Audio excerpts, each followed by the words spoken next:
Hi, and welcome back. This is part four of Jenny's journey of how she lost 27 pounds over the past few months. And so far, we've talked about her goals. Originally, she had quite a short term goal, which then she discovered she had a much more important long term goal. I went on to, in part two, talk about why she was so successful and she was so humble about following daily practices. Next up, today, I'm going to talk about the actual habits that we established for Jenny and like the process that we actually went through. So her success was because she humbly followed the daily practices that we talked about. And so today, I just want to tell you about some of those. So here's the thing, right? With any weight loss goal, what a person needs to do is achieve a calorie deficit. So they call it a negative calorie balance. So essentially, you've probably all heard this, we need to eat less energy than what we expend through living and through activity. So it's very, very simple. And there's no sort of getting around the laws of thermodynamics. And it's, it is science that is the case. But the thing is, there is, in reality, there's a whole series of like external factors that are going to be affecting that calorie balance, and it's not as simple as it sounds. Which so many people just suffer because they feel like they're hardly eating anything. They feel like they're exercising like crazy, just not achieving the weight loss goals that they desire. So here's how we did it.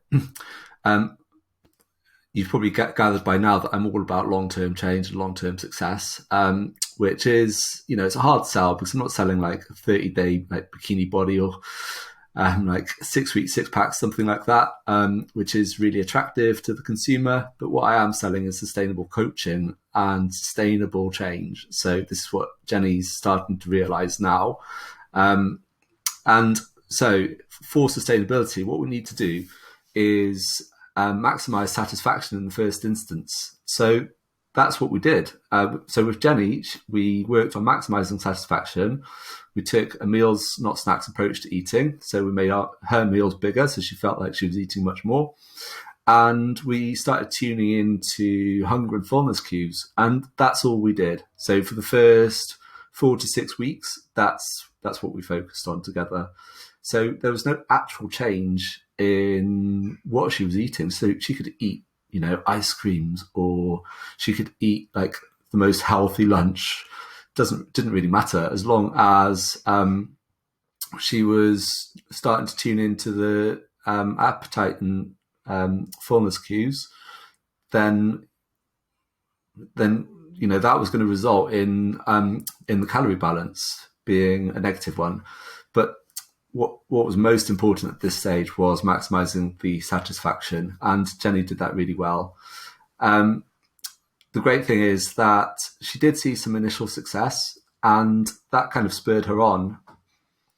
But what was like most important is that she started to realize that beyond working with me, she could keep this up for a long period of time, like forever, essentially. And that's one of the like fundamental values of what makes great nutrition, is that it's sustainable for you. Like most diets and most, most quick fixes, people give up because it's either too much change too soon, it's too uncomfortable to do forever. So think of restriction and just like continually being hungry.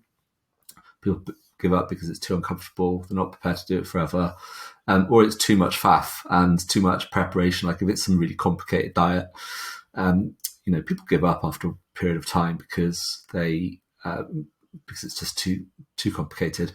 So the great thing that Jenny did, she focused on maximizing satisfaction by taking a meals, not snacks approach, and then she started to tune into her hunger and her fullness cues, and that's all she did. And that kind of tipped the balance into a slight negative calorie balance. Saw the initial weight loss success, felt the maximized satisfaction, and felt that, do you know what, I'm able to continue this forever. And she has done. And as you know from my previous videos, I've received message from her recently, like really thrilled that she's just lost, at this point, 27 pounds. She's full of energy and she's feeling great. So those were the initial habits. Once they're in place, the next stage is to start adding nutrient density. And so at that point, start talking about the actual food types. And that doesn't mean that you have to eat chicken and broccoli forever.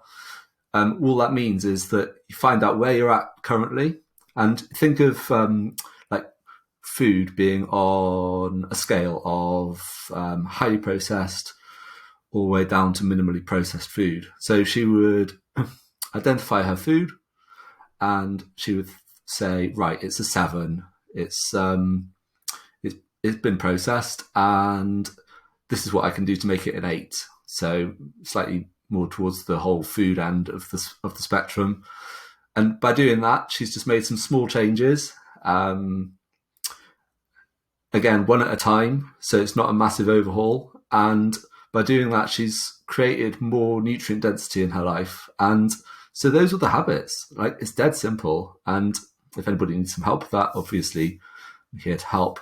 So feel free to message me at any point. And yeah, I'll definitely help you out.